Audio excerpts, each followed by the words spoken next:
the cover of the book, but it's one of the pictures that come from the inside of the book. This is this shows actually the beginning of the exile journey of Marisa and her family. I think, Marisa, I am right. This is when you were leaving from Chile to Argentina, just after Pinochet's coup d'etat in 1973, after Marisa's father, who was an artist, a teacher, an educator, an engaged artist, was arrested, imprisoned, and tortured. And Marisa will come back to these memories when she's talking about the book. So this is when the journey starts. And through the book, I think what I really appreciated reading your book is how intimate is this encounter that you present, and in such an intimate way you're presenting the encounter with not only your father, but also kind of recounting the memories of your family's journey of exile from from Argentina, or from Chile to Argentina, Bulgaria, Belgium, Mexico, for looking for safety, looking for a place that your family can feel that they belong, that they have that their rights are accepted as refugees, and kind of this search that goes through the book. I think what is incredible in the way you've put this story together is your engagement with the archive that your father left, and you'll tell us more about this. But it is an incredibly rich archive of I can't remember now how many thousands of photos. I think it's 1,500 slides and photographs of 15 boxes that you went through. Of family archives, and some of them are present in the book, and we'll come to these photos later on when you're telling us more about this. But telling us this story through the journey of your father, but also your own journey that you started at the age of 2 and that lasted to the age of 9, shows us not only the different sites, geographical sites and locations that you went through, but really the encounters with nature, the encounters with people, the kind of joyful moments of singing together or sharing together, different gatherings, excursions, and I think that's it's a very different narration of exile that we would normally imagine or think of. So there are all these, even though the journey is filled with a lot of suffering and trauma, there are all these joyous moments that you narrate in the book. And I think that also shows us a very different way that you remember it as a child, and that you bring this back to life as an adult woman at the moment. So just to give a bit of a background of Marisa, Marisa is a Chilean artist, visual artist, but she in fact started with contemporary dance. And this is what you studied in Mexico. And then from contemporary dance, you moved to visual arts. That was also your father's profession. He was a visual artist, and you talk about his works a lot in the book. And then you started to address different issues of forced migration through really your memory. And I think the most kind of significant moment of your artistic practice comes in the moment when you start drawing your dreams. As you say, to kind of to give voice to and interrogate also your own body and your own memory as an archive of this history of forced migration. So I'll not say more than that right now. I'll hand over now to you, Marisa, to present the book in more general terms, and then we'll engage in a few questions. Well, thank you, Kasia, for inviting me. I'm really happy to reach out in English about this work that was done in French, and that this work has these different sort of facets to be presented. And I can say that the project of this book started from a previous book, which is, I can show you here. This book was the publication I did in 2013 with the same editor, Art Fiction. And in this book, I was telling a little bit the story of my exile until 2013, so 40 years of exile, through drawing my dreams. And I wasn't very aware. It was very sort of natural for me to do this book. Didn't think very much, just put together what I have been doing. But at the last, one of the last images of the book is this dream that we see here, in which I am masked. My father, who was already dead, he died in 2002. And since 2002, I kept on also probably remembering a lot of my dreams, because he was coming in my dreams and he was a way to heal the catastrophe of his loss. In this dream, he asked me to go into the archive, found some engraving plates, and take these engraving plates back to Chile to do a series of performances as one art piece we did together when I was 7 in Bulgaria. And which is the background of now this book, L'Imprint, is this imprint that he asked me to use my feet to stand up on his engravings full of ink and then step on a paper and in a way transmit with my body the forms he had done in his own engraving. And when I had that dream in 2012, he asked me to experiment with a gesture and not be scared of doing mistakes, you know, have fun doing this artistic practice. And at the time I was doing a master's in Geneva in the CCC master program. And I wanted to work with my father archive. I wanted to especially tell the story of our exile in Bulgaria, which for me was the most obscure part of our exile. And I had thought, okay, I would just go and look at the objects and show the objects he did, etc. But I think with this dream of using my body to reprint what was left by him, he gave me a more interesting methodology to reactivate this archive. For example, the engraving plates I used for the performance were like 9 pieces of linoleum that I have kept in the basement. I didn't know what to do with them. I didn't know what was the purpose of having these linoleums with some representations of what was for him probably the Chilean culture before the coup d'etat.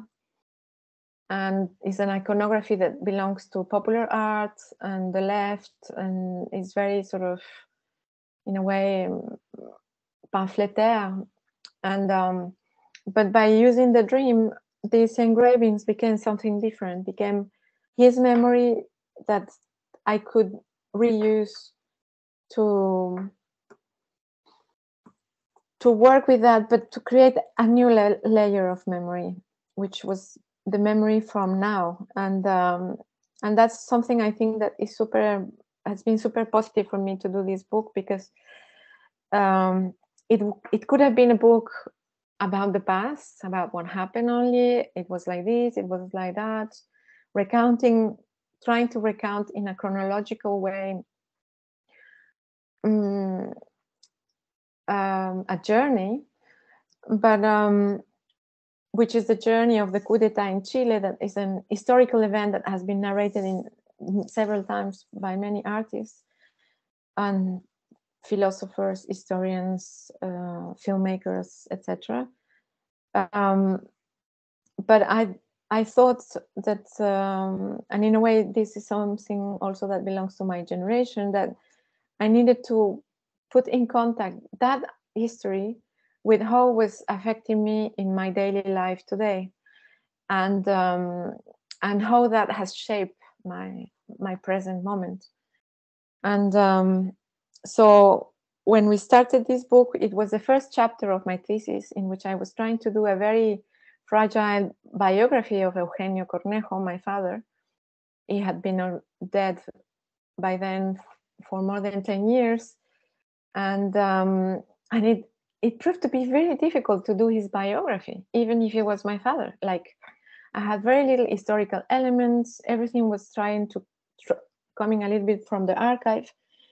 And my editor got interested by that first chapter of the book, which was me trying to tell who he was, because he also saw his artistic work, and he wanted to know more about that artist, independently if he was my father or not.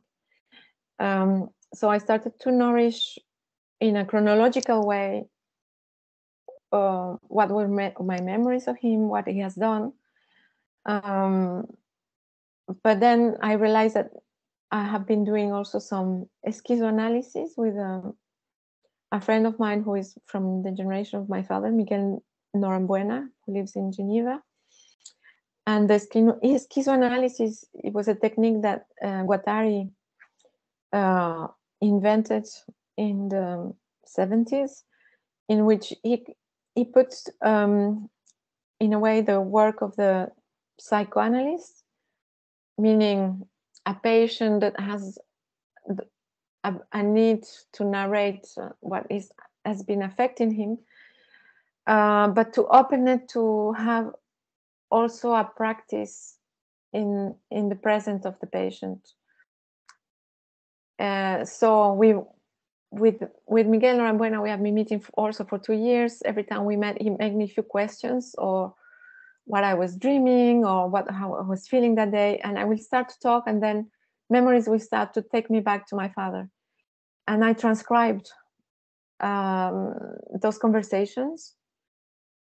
And then when I started to have all the part that was chronological, I started to weave the conversations within the text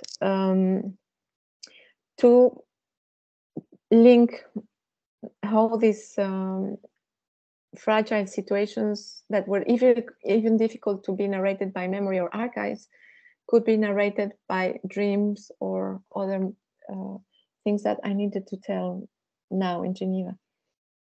And I never thought it was going to be such a big book, actually. I was, at the beginning, it was like 20 pages, and now it's 270. And we managed to put a lot of the images that it helped me to remember the story. So yeah, that's a little bit the story of the book, how it was made. So I started to write it in 2012, and it's been published 10 years later. Yes, and I think what is incredible in this book is that it's while you're reading it, while you're going through, or while I was reading it, when I was going through the book, you almost see the process of making the book. So you with the text, you're discovering all the time, and it's always surprising. I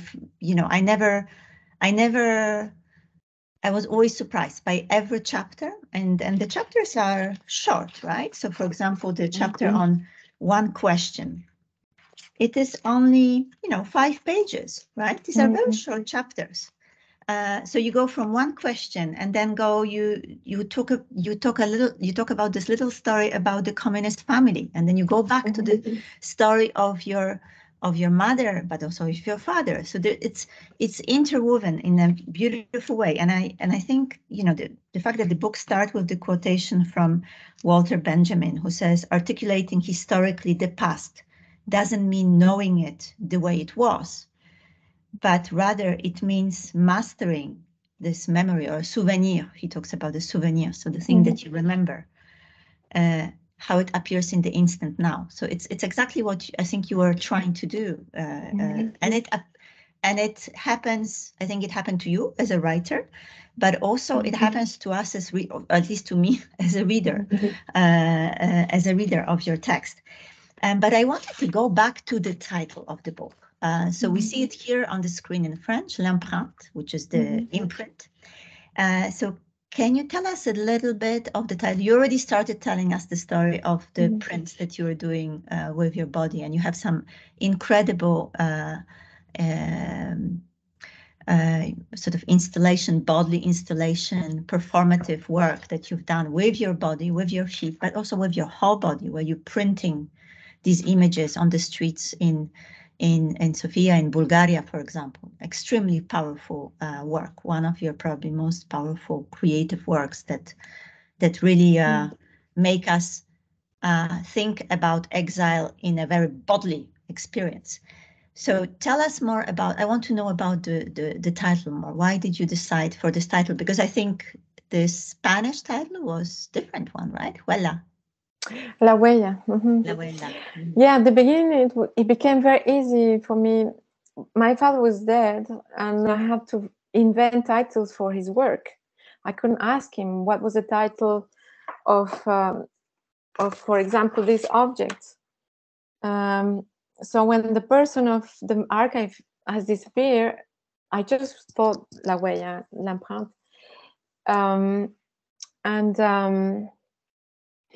And I first, in order maybe to be able to access to all the information that was my body holding of this story, I started by doing a performance instead of by writing the book.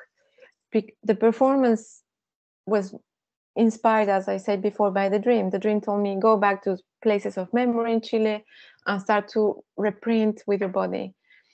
And it was like it was like going back to the territory of war also somehow, because the first performance was done in a place called Espacio Flor, which was one of the oldest galleries in Chile that survived during dictatorship. And it was placed in the same neighborhood from where we were expelled in 1973 after the coup d'etat. And that art space managed to have engraving workshops during all dictatorship that were not censored. It was a very ephemeral and fragile space. And that's the first gallery that allows me to do the performance. And that day, I also went to visit the place where my father had been tortured in the Estadio Nacional in the morning.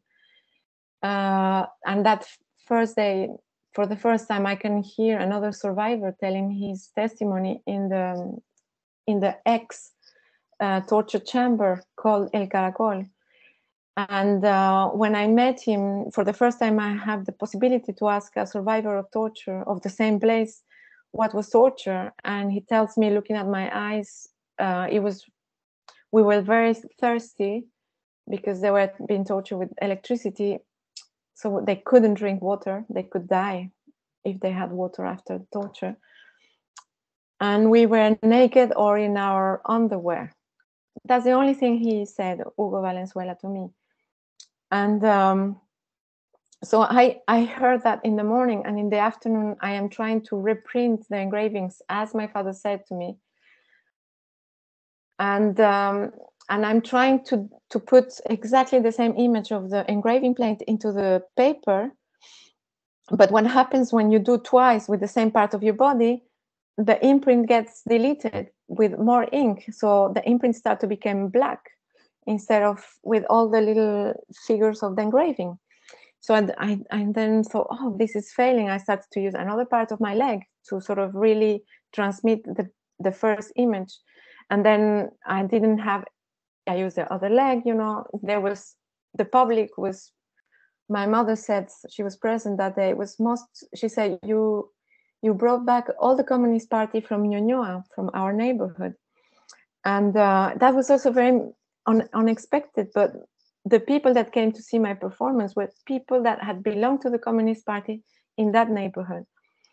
They were watching me getting stained, not knowing how to transmit the image. I was kind of a mess in the sense that I was also working with the engraving ink of engraving, which is very sticky and very toxic. And I had to start to get out, take off my clothes, because I didn't have any more skin that was without ink to transmit the engraving. And there was also my children that were quite young. And I thought at some point, okay, who cares? I can take off my dress, because if these people had to be naked on their underwear in the torture situation, to me doesn't mean anything. I am doing them for them, right? It even kind of broke my narcissism, because by then I was 40 years old, right? I have never done a performance. Okay, people will see my legs, my stomach, my whatever. I didn't, at that point, after having heard the experience of the naked bodies, it didn't matter to me to be naked. And I didn't end up naked that time. I ended up with my underwear, but I ended up using my whole body to imprint. And at some point, I would say even I cried when my body made contact with the floor of Santiago de Chile, the city, the land from where we had been expelled. My whole body shook with emotion that I think, because of trauma, I never been able to take it out anymore. It was there inside. And so in a way, I felt like I had become this dark goddess working with this sticky black matter that was so related to trauma, and that was blocking me from narrating, from remembering, from collecting all the other information that was around the trauma. And so that first performance became this tool to go back after I went back to do the performance in Bulgaria, in Geneva, and then I did it in other parts of the Estadio Nacional in Chile. And after I did that part, that was the most difficult one, go back to these places, meet again some survivors, listen to their testimonies, realize that, okay, there was a part of the story was difficult, but there was all of these other details, smell, food, colors, architecture, Bulgaria. Suddenly I felt full of sensuality in Bulgaria when I was doing the performance. And so back with these new emotions is when I came back to Geneva and started to scan all the slides that are inside the book. And this process of being alone in a photographic laboratory, scanning images 8 hours or more a day, where I was going to see nice things, sad things, whatever, all the regrets as well, wasn't any more a scary situation, because I felt I have been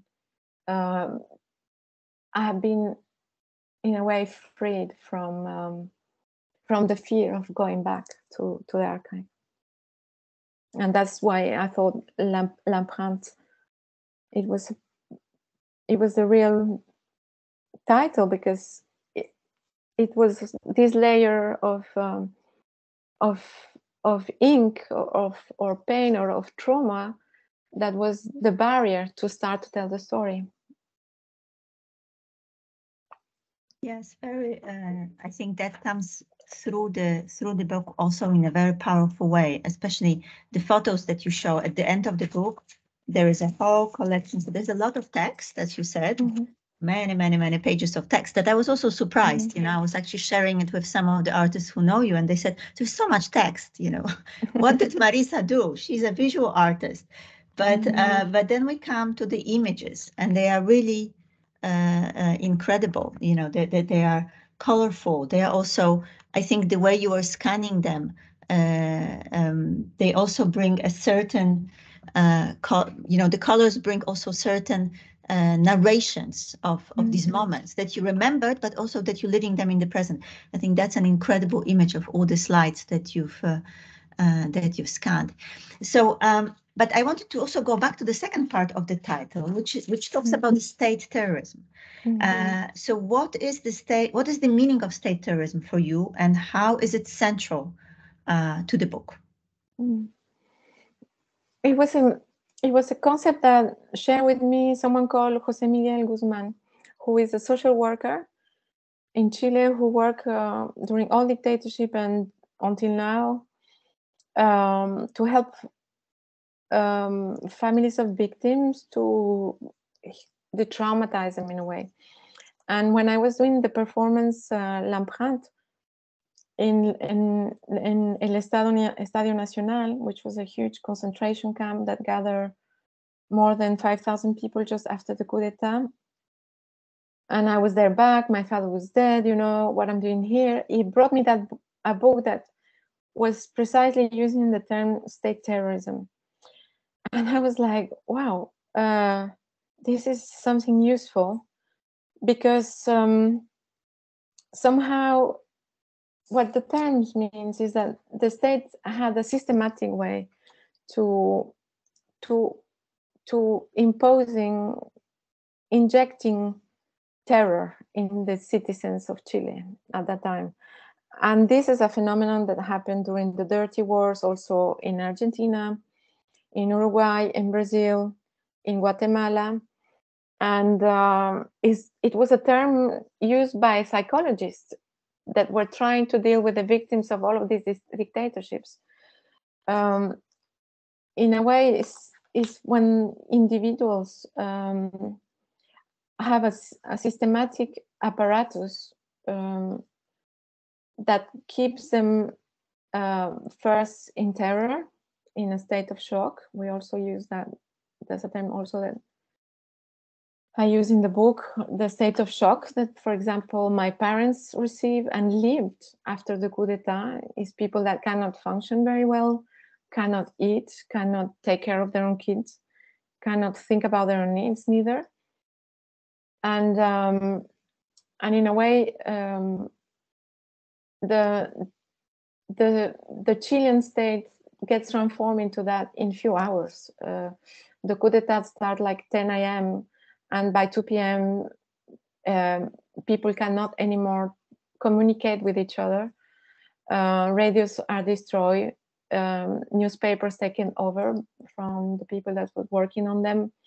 Working places are taken by the army and attacked by the army forces. So it's all the apparatus of the state that destroys all the links that society had before to function. And then comes the second layer, which is torture in itself. And I also explained that in the book. And it was very useful for me to understand torture, because I lived with a survivor of torture for many years with my father until he died. I was 33, I think, when he died, 31 when he died. So I lived for 31 years minus 2, 29 years with a survivor of torture. And in this, in those studies done by the psychologist of Sintras, the Center for the Research of Victims, it explained how torture is an arm that has been designed by psychologists and applied into human beings to spread terror, to spread distrust among people, to spread shame around them, and to destroy networks and all the links of trust that existed before in society. And that torture was implemented in a systematic way in Chile. There is more than, in the first rapport, rapport called Valage, was done in 2003 after my father died. There is 28,000 survivors of prison and torture that came to declare that they've suffered. And in the second one, there was like another 20,000. So we can imagine the impact that I had in a society of, at the time was, I don't know, 11 million citizens in Chile, to have this systematic use of torture, to send back these people to their communities, to spread the terror and control the population. So somehow the book also talks about an archive being taken away from the terrorist state. And in a way, this is also, to me, the big achievement, the big goal that this book does, and my work in a way managed to do, is that those images and all the work that Eugenio Cornejo produced before that shocking moment should have been destroyed or disappeared. The Chilean dictatorship destroyed the archives of other people, and then when they gave back democracy to Chile, they destroyed their own archives of how they destroy Chilean society. So the victims, when we went to find out what happened before dictatorship and during dictatorship, the only archives we had was our own archives, because the military never gave back any archives to Chilean society of their work. Yes, and I think the idea of the archive as being central to the idea of the individual archive, the very private archive, because when we go through your archive, these are really very intimate situations. This is not the great state politics, but it actually relates to all these much, I would say, much wider issues that relate to that many people went through, but there's maybe no record of it. So I think from this, I think you're right. In this way, the book achieves something much more universal than just narrate. It is not just. It is already an incredible achievement of narrating a story of your father as an exilee, as a survivor of torture, narrating your own story as an artist, as a daughter, as someone who accompanied a survivor of torture for so many years in this process of healing, and what was the impact on yourself. But the book becomes relevant to the history of Chile then, and I also think right now, in many ways, your book also speaks to what is invisible and it's unspoken in the current history of Chile. And for me, that's also an incredibly important contribution that you're making. So this is also a historical, political contribution that you're making to these other levels of debates, I would say. I wanted to ask you, because there are a few things that come back and that are kind of central to the story. Of course, this exile. So I wanted to ask you, what does exile mean to you? Because you have a whole, at the very beginning, you bring this very beautiful narration of what exile is. It's in the chapter on one question. So I wanted to, so for example, you said exile is also a fear of having a normal life. Which I find, it's very poetic, but at the same time, it's, it also tells us what is the normal life, what are the kind of imaginations that you had as a child about this. But you also talk about exile as vacations without ending. So it's a never-ending vacation state for a child, right? What you imagined about this. But it's also about being welcomed in intimate spaces of other exilees who you've encountered in this different foyer that your family had to spend time in. But it's also about learning a language that you don't know, and I think that's been a big challenge for your parents, especially when they were crossing these different countries. And then forgetting that language because you actually have to move somewhere else, because in the place where you've been, it's not offering you the protection that you deserve and should receive. So exile is central. What's the meaning of exile for you right now, Marisa? I think I would want to ask that question, but I also want to ask about the suitcases, because the suitcases are also extremely central to the whole experience. And you've also worked with with these images of suitcases and luggages in your other artistic projects, for example, with refugee and migrant children in one of the foyers I think in Lausanne, or maybe in Geneva also. In Bernier. In Bernier, yes. So that's outside of Geneva. So exile and suitcases. Yes, I mean, this is why the second is like an abyss. The word exile is really like, I have studied a little bit the meaning, you know, was one of the worst punishment to citizens to not be able to come back to their own place. And it's what this idea of exile has created some of the most important poetry narratives the humankind has until now. How do you recreate your identity, your individuality, and without access to where you come from? I like, to me, it was also like a very good point to start the book, because until when, as the book says, until I was 27, it was so ingrained in myself that I had no other perspective. So to me, I didn't know what wasn't exile. My life was exile. Today, and when I think about the suitcases,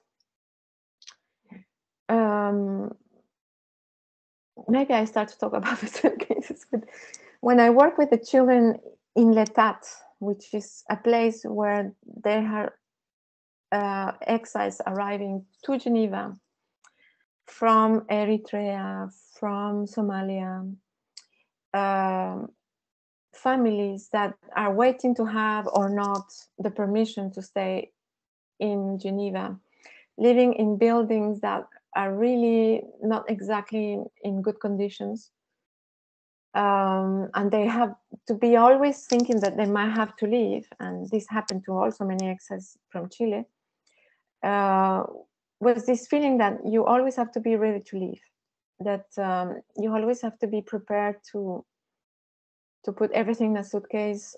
And there was also people, for example, my parents always said, when we arrive to one place, we are going to live as if we are going to live there forever. And I tell that in our story, that my parents always changed walls, painted walls, accepted furniture, renovated furniture. You know, my parents were always, whichever they arrived, they created a home as there was no more living, right? And somehow I'm super grateful for that, because I know many other families of Chilean exiles that when they arrive, they never undid the suitcases, because they were always saying, Pinochet will go fall tomorrow and we will go back. And I know people my age that spend 15 years with suitcases ready to leave. And that didn't help neither. So to me, it's like the title, the other text we use for the book called The Country Where We Came From Doesn't Exist Anymore. We are bringing images from a country that doesn't exist anymore. It's also the situation that the country from where we were expelled doesn't exist. I was there a little while ago, a couple of weeks ago, and every time I go back to Chile, I have to remind myself not to expect anything of my memories, because that doesn't exist anymore. It's just living in a space that is called memory, and then I can be very happy actually when I am reminded of that. But it's this sense of living in a time and in a space that is only yours. Is alienating sometimes, but precisely when you work with other exiles, then it can be transformed in a space of solidarity and in a space of creation of new something that goes beyond modernity. Because also in that way, I like what the coloniality theory tells modernity, the way modernity is working now is creating exiles and at a rhythm that has never existed before. The fact that countries become producers of raw materials in one part of the planet, and other countries become the producers of that, and the environment is being destroyed at such a scale, is this modernity plan that is creating exile for the people that stayed in Chile and couldn't leave after the coup d'etat. They are also living in a situation in which they have become almost exiled in their own territories. Their jobs don't exist anymore, that their rights have been taken away, and they have to adapt to an alien society.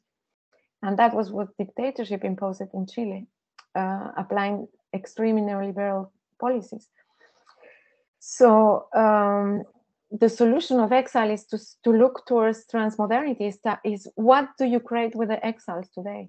How do we create new ways of solidarity, of trusting others, of taking the children of L'État in Genève, saying to them, let's paint a suitcase, but this suitcase is going to become an object that is to imagine our home. All the children draw a house on top of the suitcase. In a way, it's dramatic, but in another way, is what our society has created in the present time. And actually, the policies are not taking into consideration all this mass migration. So that's what we have now. This is going beyond a bit the book, but this is why I also enjoy in the book narrating all these communities that of other exiles, even there were the communities of the Jews that had arrived to Latin America 40 years before, but were always there to help, or the Spanish that left the civil war in Spain and were in Mexico and were helping us. It's like, to me, it was very important to not be defeated in this work, to give memory to these people that were coming from other layers of exile, but they were acting in solidarity. And it was a pleasure to write about that. Yes, and to give honor to this, because many of these people today are completely forgotten as well. Like I can talk about Iris, Araneda. I like to mention some names. To me, those were the heroes of my childhood. Yes, and that brings all these other layers of exile that you're talking about, and connects the personal story to much wider experiences, and also historically. I think that comes through the book very clearly. I wanted to go back to what you started with, and then we open up for maybe there are some questions from the audience. So my last question is around the text, how the text emerged. You already talked about the idea, how the idea of the book emerged through the different encounters and also your studies in Geneva. But you actually started writing it in a different language, and then it was translated from one language to another, and then there was another translation. So can you tell us a little bit how the text emerged through the different translations and this kind of metaphors that you're using? And in a sense, I think these translations also give us different ways of reading and seeing the book. Yeah, so tell us more about this, Marisa, because that's very rich, and I think that also shows us the multi-layered identity, your own identity as an artist who has passed through all these different geographical but also historical moments. Mm-hmm. Yeah, the book, it was very, as I say in the beginning, it was difficult to write it, and first I wrote it, the first biography of my father, I tried to write it in English. And this is some of our challenges, that we always need to translate our stories to give a little grasp of what it was. But then one of my teachers in Geneva, called Jean Ray, very good teacher of critical theory, he started to read in English, say, you have to write it in Spanish. And so I was like, oh no, please not again this pain. And I started to write it in Spanish. And in Spanish was good because I could start to add more of another layer of my memory, of my childhood also. It was my mother tongue. I wrote a lot in Spanish. I mixed that Spanish chronological version with extracts of the conversations with Miguel Norambuena, the person I was working with schizoanalysis. And then when we had that, we sent it to a translator, Roland Junot, very beautiful collaborator, because he was someone that also worked in École de Travail en Swiss, a social worker. He was a teacher in the University for Social Works in Geneva. And he had done a very interesting job. We met by chance in a Salon du Livre in Genève. But he did an interesting job of collecting testimonies of children that had survived the genocide in Rwanda.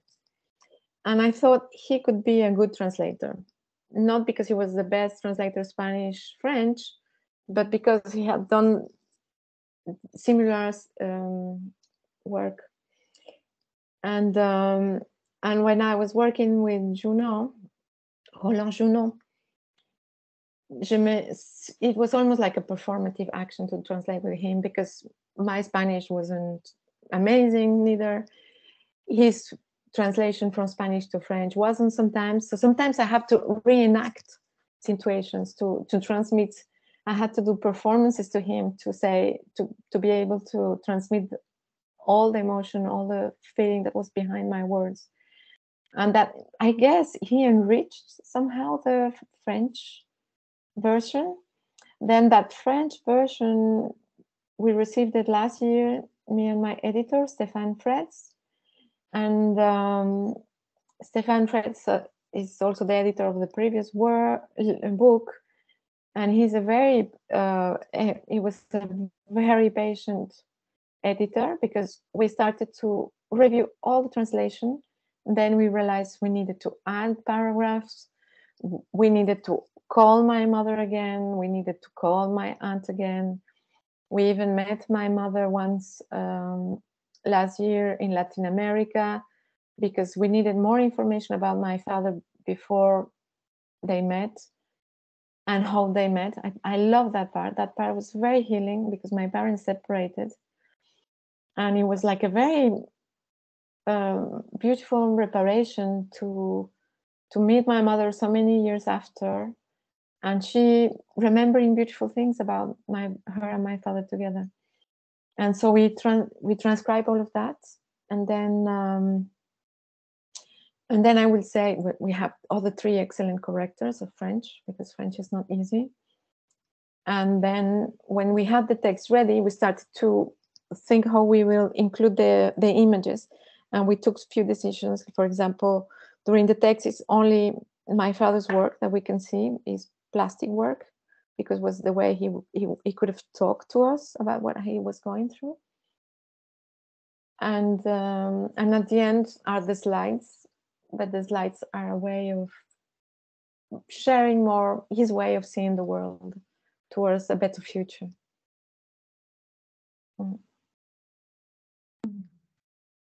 Yes, very. I think it gives us a lot of reasons why we should and we'd want to read this book. I really encourage everybody to do that, because this is a very special narration. Unfortunately, it's only in French, Marisa, so it will need another translation now, maybe into English or Spanish, so more people can also read it. So now I'll open up. I don't know if from the audience there are some questions, reactions. We have 2 artists with us, and I think maybe some of them also work on archives. So I'll invite you to the conversation. Liv and Janina, and of course we have Cindy, who is also a researcher on the project. So maybe there are some, and also Eva, if you feel like asking a question, please please do so. And if you want to maybe turn on the cameras, that would be good.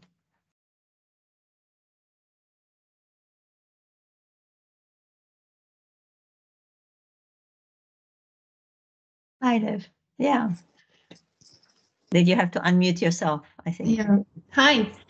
Thanks for another super seminar, and it's very interesting to follow, and I'm always taking notes. So I hope the book will be available in English in the future so I can read it all. I'm concerned about, in my own work, I am often concerned about ethics in art as communication, and I think your work is very much about communication. So do you have any reflections about ethics or ethical questions you've had during your work? Yes, a lot. It was, I mean, at some point, no. At some point, I really had to express myself, just say everything I had to say. But this is what was great to work with editors and translators.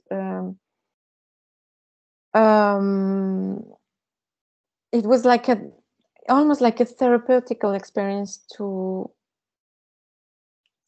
finish the book with the editor and the translator, because Roland Junot, sometimes he said that in my text I wanted to get even with certain people, and then the second reader, which was the editor, Stefan Fretz, he said, yes, you are trying to get even with someone here. And they were very good collaborators. They have worked with other survivors of genocide, so they had the distance to see it. I couldn't. And then I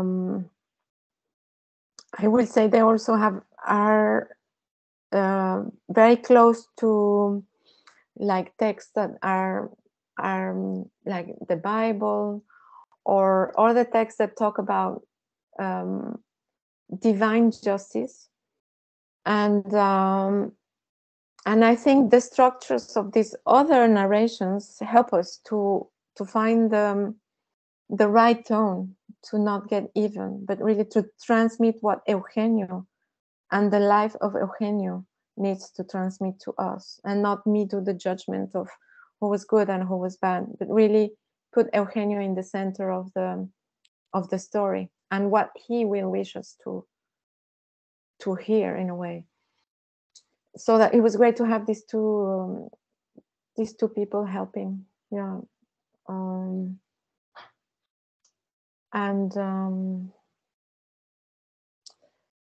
Yeah, and today, well, we are looking for a translation in Chile now, and I met a few people in Chile recently, and I was glad of a comment my mother did, because also maybe the person I could have judged the most was my mother, in a way.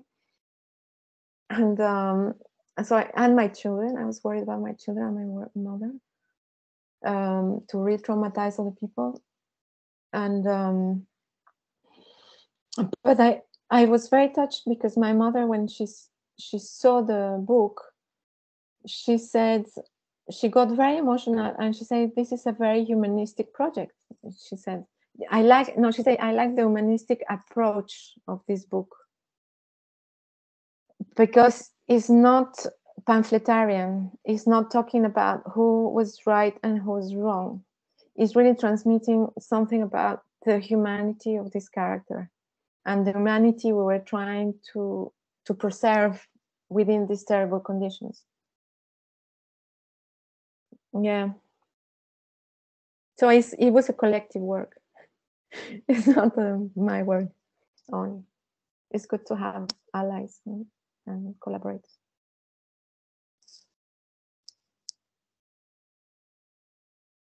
Yeah.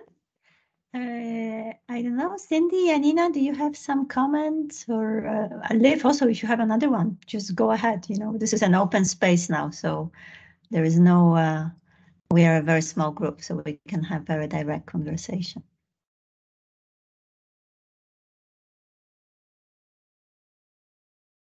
Maybe I can ask a short question. I was just wondering, since you mentioned kind of the differences that you experienced when you translated your previous book in Spanish. And I was just wondering if you have any thoughts about how it will be to translate this one into English or Spanish. Like, where do you expect to find differences in translation or challenges? Yeah, if you can offer some reflections on that. Mm-hmm. Well, firstly, it's important to find an editor that wants to do the translation. I don't know. I mean, I did work like 10 years in a very fragile condition, I would say. And after this work, I think the product is quite finished. It's an immense amount of capital that was intellectual capital that was invested in this book in French. And so we are doing little tests with 2 publishers in Chile. I will like to try it publishers in the UK. But I will not, I don't wish to be part of the translation because I told them I'm not interested in the translation because now maybe I might change, but at the moment no, because it has been enormous work, emotional and intellectual, and in a way also to me is to finish this book has enabled me to close a huge responsibility that wasn't letting me have space for my own history, my own freedom. I was the chosen one in my family to do this job, to carry this work. Nobody else wanted to do it, and now I need to start to work on my own and my own. And in a life that is beyond carrying the story. That also, when I work with the social workers in Chile, they say that because the terrorist state's imprint was so massive, individuals cannot work against them. It's impossible for an individual to overcome the imprint of state terrorism. And so I have to learn from that. I wish there is editors, translators, people that hasn't had to carry this, that now takes part of the job, because it was too much for me in a way. I'm amazed I did it, actually.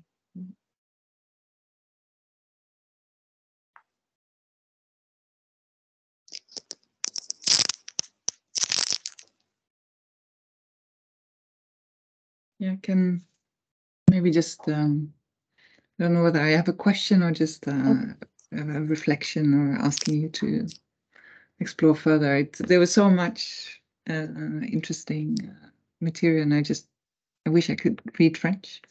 But one of the things that you talked about was on the role of exile and also working with exiles, and I found it very interesting how you talked about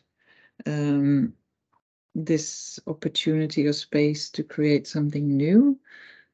So I was just curious to hear more what kind of experiences you've had, what you feel it might create that's different from working with other artists, or just some reflection on this kind of exile and creation, which I think is fascinating. It was, I mean, the what can I say? I mean, writing about it made me realize also the lucky side of my exile. My parents were university teachers, My grandparents were also working in education or law. My grandmother was a judge. She studied law, one of the first women that studied law in Chile. So we were some sort of a group of exiles, and many people have said that the Chilean exiles were like a little bit like an elite, with education, with knowledge, whatever. And also my family being communist, the international communist network became super alive. It's them who will help us to find a job in Argentina, to move to Bulgaria. It's them that will fail us in Belgium, because etc. But even the Communist Party in Haiti will be one of our best allies. So it's a whole sort of radical solidarity beyond. And all of these people also, my grandfather used to work for an educational organization that was international, also probably led by communist parties. So he had been for many years, because there were also dictatorships before, doing publications in which he was publishing things that other teachers were doing in IT, in Latin America, in Paris, or wherever. And then the moment we have to leave, is the whole network becomes alive, but in a different place. And so we will be in Holland or in Mexico City, or anywhere where I remember any house I arrive. The adults became to me incredibly rich, because one example I use a lot, I use two. One is Guillermo Deisler, who was an artist in Bulgaria. He was the same age than my father, and they met there, and they were doing publications called Universal, and those publications were before internet, of course, creating little art books in which there were hundreds of artists participating from all over the world through mail art. And mail art was a way to go through censorship, because it was art, it wasn't political, they will not be suspected. And through that method, they will also not put in danger militants that were still in Chile or Uruguay or Argentina. And the other network I would love to talk is about Susi Castor and Gerard Pierre-Charles in Mexico. Both were exiles in Mexico from the dictatorship in Haiti. And interesting, amazing history. She's an historian, and he was an economist. But they were also helping all the exiles coming from South America. Mexico became an amazing melting pot, and I tried to transmit that of Uruguayans, Argentinians, Guatemalans. So, and all of these people found jobs in Mexico universities, because there were universities founded by the states, and many of them were in the hands of the Communist Party. And I guess at the time when I was doing my master thesis in Geneva in the haute école, one of our teachers, Liliana Schneider, she said to create this genealogy de cette solidarité, of the solidarity of the communists, of the International Communists, is super precious, because with the fall of the Berlin Wall, we all got only with these discourses that it was a failure, nothing worked, let's move on. But some of us, we still remember how in certain areas and from other places of geopolitics, the International Communist was a precious network to resist. And also I explain it failed in the book, but I also explain how it worked. And my mother yesterday called me. It was her birthday yesterday, and she went to the to the birthday of Inés Erazo. She turned 104 years old yesterday, and she's the widow of the director of the Universidad Técnica in the time of the coup d'etat, which was the university my mother was working, and was a university that was led by the Communist Party. And the day of the coup d'etat, they came with their arms to defend their working place. And this is the place where Victor Jara was taken out, because that day he went to defend the place, and murdered a few days after.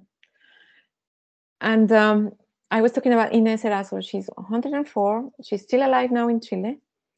She's if someone wants to do research about her, really, I advise, because she's a precious Jew. And when I met 2 years ago, after the estallido social, the outburst of protest that happened in Chile in 2019, Inés Erazo, at 101 years old, she was leading a feminist organization in the neighborhood where I come from, gathering nurses that have retired but wanted to help the wounded, gathering food, gathering help for the people that needed solidarity because they have lost eyes because of violence, police violence against the manifestants. And at the end, and this is a video I want to use for a new exhibition I'm doing in September, this lady that is really also a lady, she's, because the image of communist, I don't know, has been so so transformed, but she's a lady. And the last question said, what we need to know today is where is the army bases of the American troops in Chile, where they are training the people that is going to come and break our bonds and destroy our livelihoods. She wants to know where are the training troops of the United States now in Chile. And she's 170-year-old, so 107-year-old. And she says that, and at the end she's smiling. She's not angry, she's smiling because she hasn't forgot what was all about, that our territories don't become neocolonial territories to be just dispossessed because we have water, wood, and copper. And these military bases, they're not there to protect us. They have to protect the multinationals. And she remembers that. All the rest of us, we are all panicking about I don't know what. She has vision.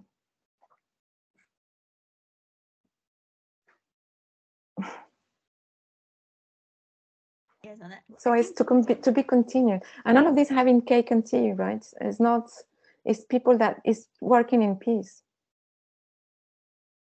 from their own territories. And I think what the connections are so interesting with the, International Communist Network was how the International Communist Network was, because of course we had the communist countries in the Soviet bloc, and but the International Communist Network was actually helping not the communists in power in these countries, but those who were fighting against the oppressive ways communism was being implemented in this country. So there's so many different solidarities that were created.